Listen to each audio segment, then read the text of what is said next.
it was just your responsibility to have that warning issued. Is that correct? Right. The tornado watch is issued by the Severe Storm Forecast Center in Kansas City. Again, this is for a large area for several hours for the area that has a possibility for significant tornado outbreaks. Again, the warning is issued by our office when a tornado is actually sighted. Okay, thank you very much, Ron Willis. Back to you, Jim. All right, thank you, Keith.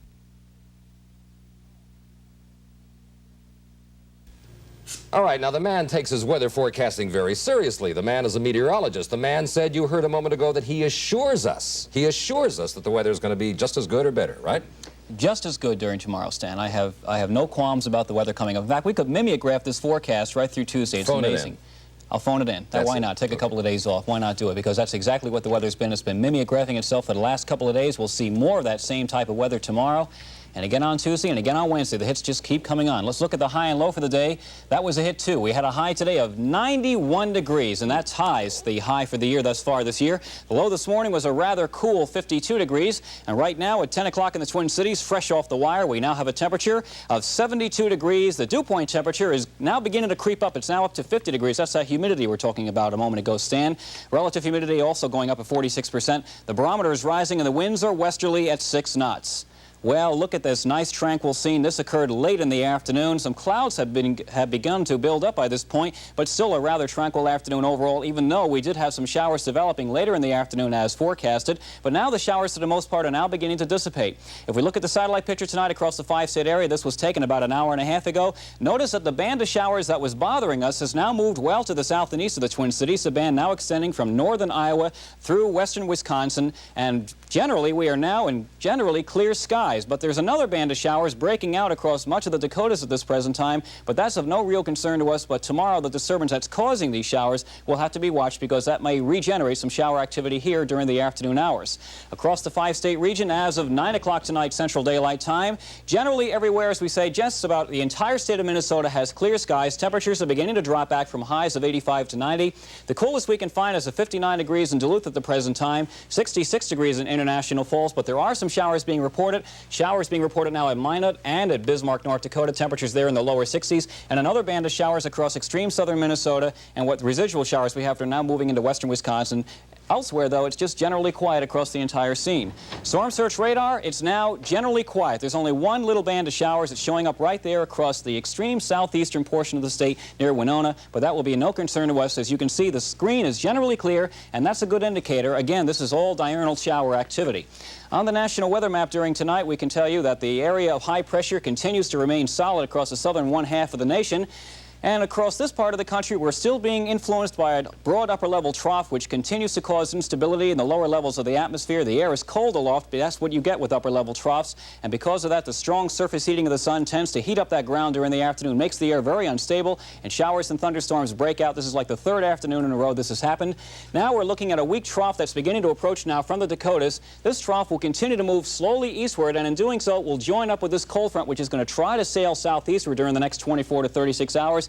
Therefore, temperatures tomorrow may not be as warm as they were today. Figure tomorrow generally in the upper 80s overall. And then for Tuesday, maybe even a little bit cooler with temperatures leveling off in the middle 80s. But yet again, it's a very, very weak weather pattern, and there isn't really too much significance to it. Meanwhile, across the east today, as you can see, rain for the most part across much of the northeastern state. 65 degrees will do it for the high in New York with lots of rain. Meanwhile, out across the west coast, still very, very hot. 101 degrees today in Sacramento, California. 90s all the way up as far north as Oregon, but that hot weather will stay there. It will not be of any concern to us, and that gets us to the local forecast. And for tonight, look for generally clear skies. The showers across extreme western Wisconsin. Otherwise, don't worry about a thing. Overnight low temperatures generally between 55 and 60 degrees. A rather warm night. And then for tomorrow, mostly sunny and becoming hot once again, but again, scattered afternoon showers developing, highs of 85 to 90. The same will hold true for Tuesday. More the same, a little cooler. And for the boating and aviation people, expect west to northwesterly winds tomorrow at 10 to 15 knots. VFR conditions for the pilots. And you're a pilot, aren't you? Yes, I am. You've been up flying since you've been here? I'm going to go up in a couple of weeks and get back out to flight status. That's right. See if you still remember how to do it. Okay, thank you very much, Keith. Things were looking a bit bleak for the weekend earlier this evening, but tonight, well, Keith says there have been some changes. So? Yeah, some slight changes, but nonetheless, any slight change at this point has to be noted because it is a weekend and it's very important to a lot of us who are going to be going out this weekend having a good time. And we'll try to make the best of the situation, even though the weather map tonight is kind of saying a couple of other things. But we'll talk about it. Let's look at the high and low for the day past. And that was a good sign right there because we only had a high today of 84 degrees. That's a lot cooler than it was yesterday at this time. The low temperature this morning was 70. Presently at 10 o'clock in the Twin Cities, it's now 78 degrees under a high cirriform overcast. The dew point is now dropping back. It's now down to 60 degrees, and now it's beginning to feel comfortable outside. Relative humidity 54%. The barometer is rising, and the winds are northeast at 7 miles per hour. Well, look at this beautiful sunset that we had this evening, and as you can see, there's the sun setting behind this nice little architectural barrier here as we're looking at. Skies, for the most part, have cleared out in this picture, but now the sun's below the horizon. Clouds are prevailing across a large area of the viewing area, and that's pretty much going to be the story. Look at the night satellite picture. There it is. This is the infrared enhancement. Clouds extending from central Minnesota all the way down through Iowa. That's the frontal band, but look at this. Out here, there's a large area of moisture. This is, again, another large band of clouds. And out here, thunderstorms, some pretty bad ones developing now across western Nebraska, western Kansas. We've had some reports there of a severe thunderstorm warning in effect and some hail being reported at the present time. And these thunderstorms will be of some concern to us over the next 24 hours. Across the 5-state map as of 9 o'clock tonight, just about everywhere, skies are either partly cloudy or clear. Temperatures are warmest south and east of this stationary front. This is where the warm, humid tropical air mass is. Temperatures ranging from 74 degrees in Rochester, 83 degrees in Des Moines, 80 degrees in Green Bay, but get north and west of this frontal system, and the air begins to dry out fairly rapidly, and the cloud cover thins out rapidly as well. 71 degrees in Duluth, 68 degrees in International Falls, 70s and 60s for the most part across the Dakotas, and up there is where you're going to find the most comfortable weather with the lowest dew points and low humidities. Storm surge radar on the 250 nautical mile range is showing practically nothing. Anomalous propagation once again enhancing the ground targets, but for the most part it's a clear screen, and that's good news for tonight because we have dropped showers out of the weather forecast. On the national weather map tonight, a couple of things of note. One, here's the stationary front at the present time. It's now extending across northern Wisconsin down through northwestern Iowa. The front is now stalling out. There is a weak wave of low pressure developing now along the front across western Kansas. That's the reason why they're having the bad thunderstorms tonight. This wave will slowly propagate northeastward along the front, and probably some showers will break out here during tomorrow afternoon. But after that, we see generally on Sunday, let's say just partly to mostly cloudy skies. The shower threat will be probably mostly over by then as this high-pressure system north of Montana sails to our north, so somewhat drier air will continue to filter in across the region. Meanwhile, across the eastern states tonight, a tropical low-pressure system now across central Florida causing an area of light to moderate rain to be breaking out across much of eastern Georgia, South Carolina.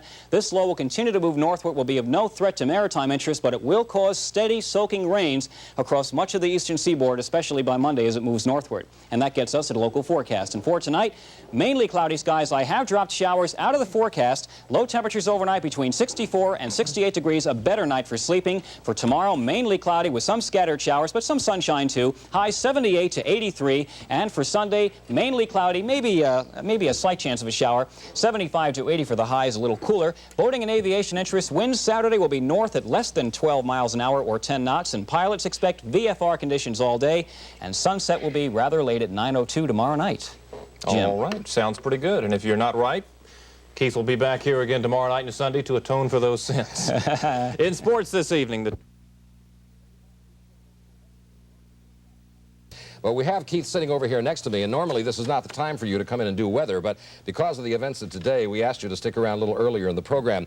Basically, how did this storm develop so quickly? I watched last night on the 10 o'clock news, and you said that we might have a little rain, a little showers, but you didn't really give us any indication that we would have anything as severe as happened today. Well, at that time, we really weren't aware of the gravity of the situation. There was a large area of thunder showers across the western plains down across Kansas and Nebraska, and I had pointed out on that show last night that that area was moving in our direction and might cause some concern for our weather for today, and indeed that was the case, Stan. But as it turned out, there were a couple of ingredients which really made this situation explosive as it got across our neck of the woods. Number one, we had ample moisture. We had moisture at all levels of the atmosphere, all the way up to, I think, past the 300 millibar level, or 30,000 feet. That was one problem. Number two, we had a strong convergence zone. That's the actual frontal boundary that separated the cool air that we're in now to that warm, sticky air we were in a couple of days ago. That boundary was setting up over southeast Minnesota. The third ingredient was a low-level jet, which was coming up across the southern plains. That's a low-level wind max around 5,000 feet.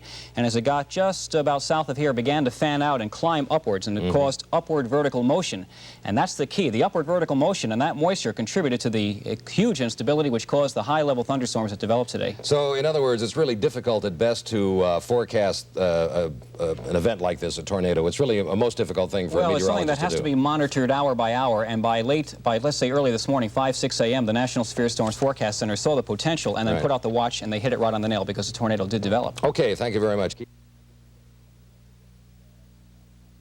Okay, let's check in once again with Keith Eichner and find out what the weather forecast is for tomorrow. But before you do, earlier you were talking about the difficulty factor in trying to predict when a tornado was going to strike down. I remember about 3-4 weeks ago when that funnel cloud hit Bloomington, the National Weather Service didn't know anything about it. Remember that? It was like off the wall? Well, they have even said to us in the storm training sessions that the mini tornado is the most difficult type of tornado to predict, and I suspect that was the one that ran through the Minnetonka area this morning. How about the one that was a mini tornado? That right, and the one that we had also this morning was also a mini tornado. They're extremely difficult to forecast, but on the contrary, the large-scale conditions that were present for tornado formation were evident this morning, and the National Severe Storms Forecast Center issued the watch, and it was a wise decision. Okay. So, there we go.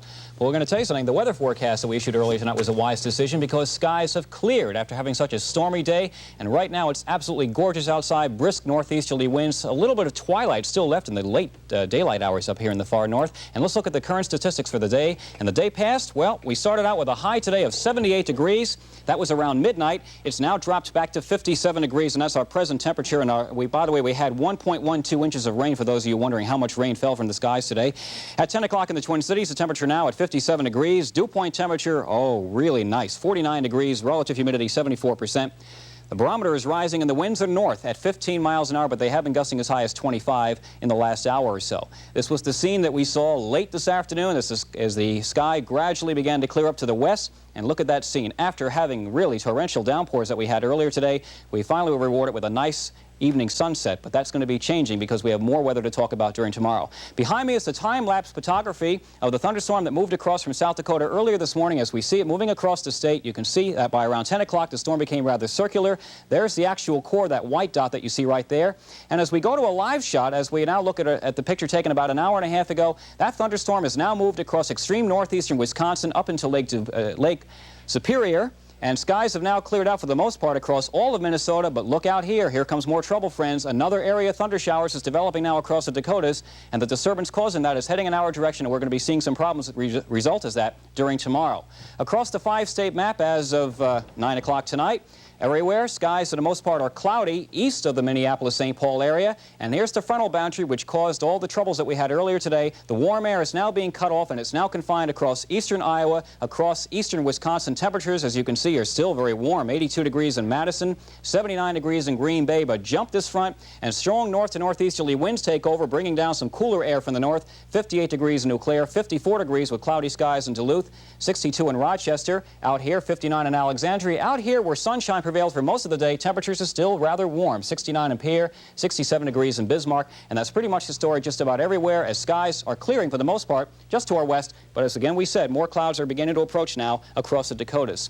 On the national weather map tonight, here it is. This is the remnants of the severe thunderstorm system. It's now been redefined as a mesoscale low-pressure system. The low is now across extreme northeastern Wisconsin at the present time, dragging the cold front down across central Iowa now and bringing the cool air in. High pressure will provide us with fair weather during tonight, but another disturbance moving in from across Montana and the Dakotas will promise to bring more showers and thunderstorms during tomorrow. And that gets us to the forecast. And for tonight, mainly clear skies and breezy. A nice night. Keep those windows open. Good sleeping weather. Low temperatures 50 to 56 degrees.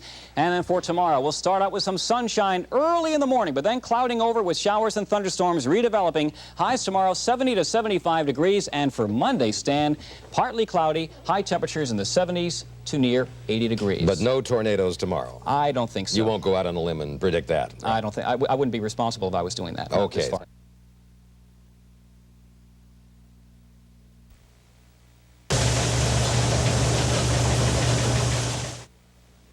Good evening, I'm Glenn Burns, Weather Center 11 forecaster. We're going to interrupt the Johnny Carson Show for just a couple of minutes to bring you a live weather update and an instant eye report on some of the tornado damage that occurred in southeastern Minneapolis and the 7-county metro area for today. First, let's go to storm surge radar on the 125-mile range, and we'll actually see more storms building just to the northwest of the Twin Cities. They are very strong thunderstorms moving east-southeastward at about 30 miles per hour and should be in the northern sections of the Twin Cities within a half an hour to 45 minutes from now. And we here at Weather Center 11 will keep you up to date on the latest weather conditions. And one of the tornadoes touching down in Maplewood east of St. Paul, and it's O'Day Circle and O'Day Street is where some of the damage has occurred at the present time. Right now we sent my colleague Keith Eichner out over there with the Instant Eye camera. And Keith, you're about to come up, I know. Can you tell us a little bit about what is going on out there? Was it straight line winds or was it tornado activity?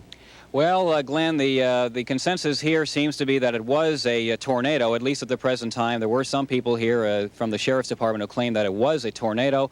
And the damage was confined to only maybe about 2 houses, but the house that you're looking at right now that's panning behind me here, this is the house that took the brunt of the damage. The garage totally destroyed. I don't think there was any car inside when that took place. Also, the living room, which we cannot show you at the present time, that had its roof completely lifted off. I saw insulation on the floor.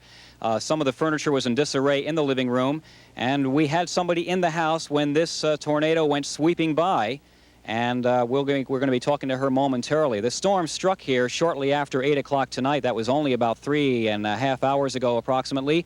And as we were driving down here tonight, we saw some lightning from that cloud that was still causing all that severe weather here only about 3.25 hours ago. With me is Cindy, who is a resident of the house. And Cindy, I gather you were pretty scared when this all took place. I guess it happened rather quickly. Tell me what happened. What were you doing when this happened, and what did you do? I was standing in the hall just, wallpapering. And all of a sudden, the house began to shake, and there was loud noises. It was whooshing, and the windows were blowing in, and the doors were blowing inward. And I walked up to the doors to look out through the window and tried to hold the door shut because I didn't want it to blow in and knock everything around. I just thought it was severe winds. Then it hit me that it's more than just severe winds. I thought it might have been a tornado. I ran to the basement immediately. I sat in the corner, and the basement windows began to breathe in and out. And all of a sudden, the circuit breakers began to spark, and sawdust and debris it was real weird. It was real foggy down there. But I just sat in the corner with my head between my legs. I don't even know what corner I was in, but I was in the basement, and everything is fine down there. Was there a roar? Was there a tremendous roar? Was there a lot of noise when this took place? Yeah, it went woo, woo, woo like this, and it was just real black. And how long did the whole episode last, would you say, from the time you were first in the hallway until the time that you thought it was over? Snapping my fingers, it was just so fast. It was, I can't even tell you. I mean, I was delirious. I don't know.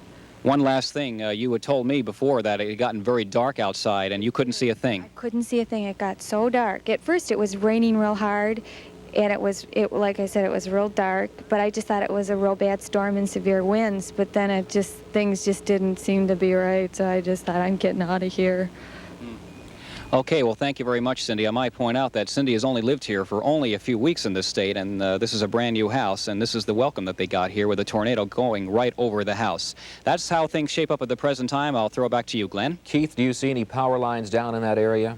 No, Glenn, not at all. The power lines are submerged beneath the surface here. There's no above-ground power lines at all. I would presume that everything is underneath. Okay, thank you, Keith. We'll get back to you a little bit later on. Residents in southeastern metropolitan area are still cleaning up the damage from last night's storm. Here's more from News Center 11 meteorologist Keith Eichner. The storm that rumbled across Maplewood last night has been confirmed as a mini tornado. Roaring out of the skies about 9:10 p.m., the tornado damaged 7 houses and nearly destroyed an 8th. This home was the one that experienced the most damage. It was right in the path of the 110-foot wide twister. Cindy, resident of this house, was inside when it struck. The windows were just going in and out, and I thought, oh no, it's going to get me down here. I ran back up the stairs, I opened the door, and all I could see was the house, glass, windows, the roof off. I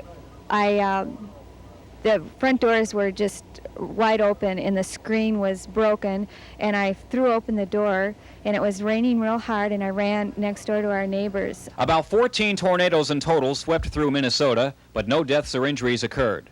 Reporting from Maplewood, this is meteorologist Keith Eichner reporting for News Center 11. We're going to talk about what? Nothing. Now, he just said we're going to talk about my what. Now, come on. What did you just say? We could talk about a couple of things. We could talk about the... I can't talk at this hour. Do it right now. We're talking about the meteor shower that will be visible. That's right. There is a meteor shower up. Is it visible right now? It should be, but, it's 11:12 the Earth will become in more favorable position after 1 o'clock in the morning, daylight time. The Earth will become in a more... You heard it here first. That's right. That's right. But seriously, in the constellation Perseids, the meteor shower will peak out tomorrow night, but I suspect we'll have cloud cover tomorrow night. But if you're out later tonight, after Saturday Night Live, go out and have a look. You might have quite a shot up there at that sky. Everybody go out after Saturday Night Live and watch the meteors. Whatever. Hey, look, I wanted to talk to you about something, and that was the forecast. We're going to give you the forecast up front tonight. We're going to try something a little bit differently. You know, people complain, gee, we have to wait 3 minutes to get a weather forecast. Let's give it to you right now up front, then we'll talk about the rest of the weather as things stand. Let's look at that forecast. For tonight, we're indicating... Keith Eichner says that trend should be continuing. News Center 11 weather coming up next.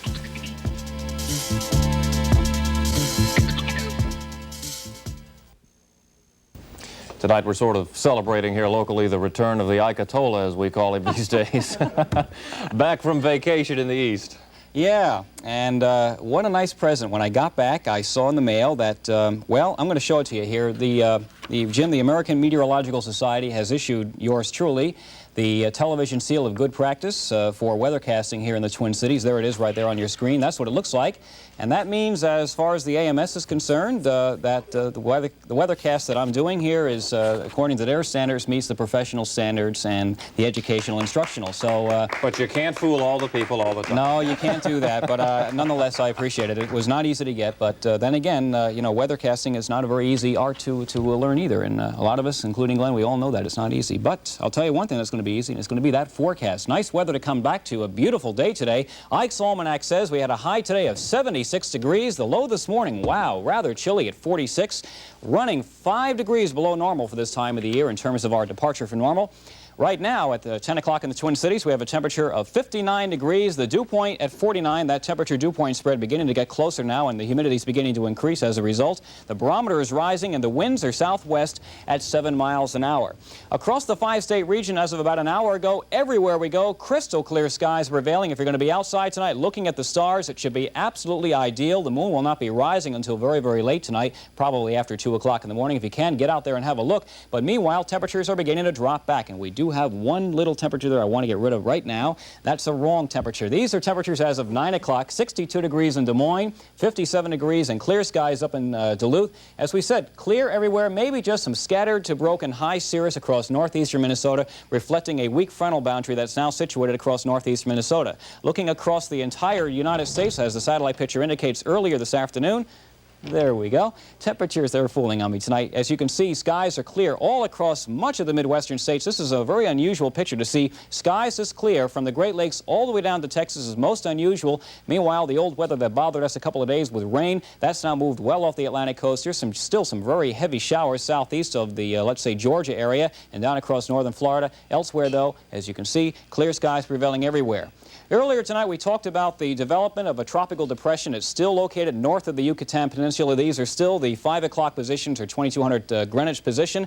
The storm continuing to drift slowly in a north-northwesterly direction, and we'll be watching that over the next day or so. It is expected to probably attain tropical storm intensity by this time tomorrow night, and when that happens, it will have a name to it. It will begin with an H, but I don't know the name of it offhand at this present time. Meanwhile, I can tell you that this H, standing for high pressure, now situated across Missouri, will continue to drift eastward, provide us with fair weather over the next 36 to 48 hours and warming up as it does so. The forecast reflects this change with clear conditions overnight and a little bit warmer than last night. We'll say 49 to 54 across the metro area, but upper 40s or middle 40s in the outlying areas. Tomorrow, sunny and warmer, highs 78 to 83, and for Monday, continued sunny, highs of 80 to 85. Boating and aviation, folks, a perfect day tomorrow. Southwesterly winds at 10 to 20. Okay, sounds like a good one. And congratulations on your certification there. Thank you. Well,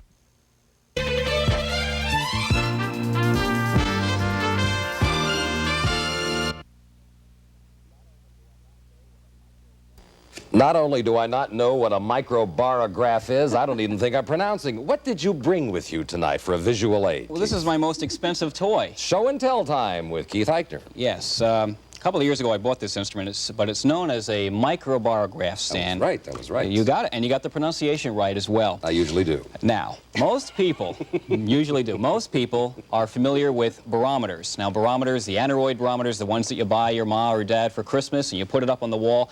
This goes one step beyond that. This microbarograph records air pressure on a rotating clock drum. Now, what we have here, we have a pen, which is attached to a vacuum chamber inside, and according to air pressure changes, if there's a significant air pressure change, that change will be transmitted along the pen, and then there's a little bit of ink there at the end, and that will record on this rotating clock drum a continuous record of air pressure changes. And we look at this very carefully because this will tell us trends in the weather. Now, for example, we're showing you a tracing right here recorded back in the winter in New Jersey, and you can see off to the left we're indicating a low point of the line. That's an area of low pressure passing by, and then look how the tracing goes upwards. That's an area of high pressure, and that's when good weather arrives across any part of the country, and that's what you can see. I'm also going to show you here a little bit of a tracing just to show you day-by-day changes. This is a weekly graph here showing you typical weather events that occur during a week, and right here, for example, we're showing you a cold frontal passage that occurred right here, and then the pressure rises as high pressure moves in. Then, whoops, here comes another low pressure area. The pressure once again drops.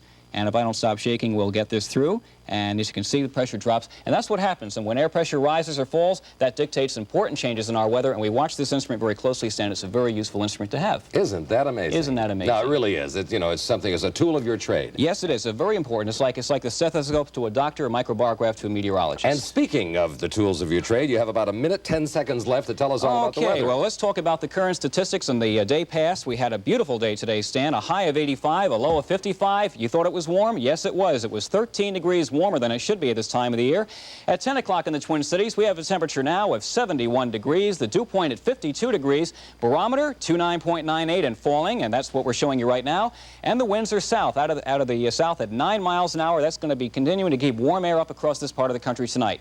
This was a picture we showed you a few hours ago on the earlier show tonight. Clouds moving in as we now move the sequence ahead to just about an hour ago. You can see that clouds are rapidly streaking in now from the Dakotas. It's moving in our direction, and that means important changes in our weather coming up over the next couple of days, especially by tomorrow and during tomorrow night.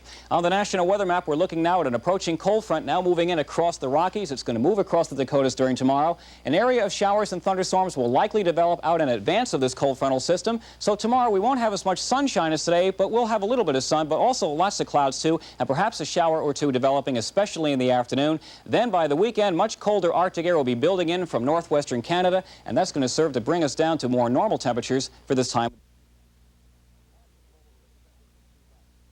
And in just a moment, we're going to check in with Keith Eichner and find out what the 300 millibar map is doing. You see, that's the way he forecasts the weather. All I know is it's cold outside, folks, and how cold, we'll find out in just a moment as we continue.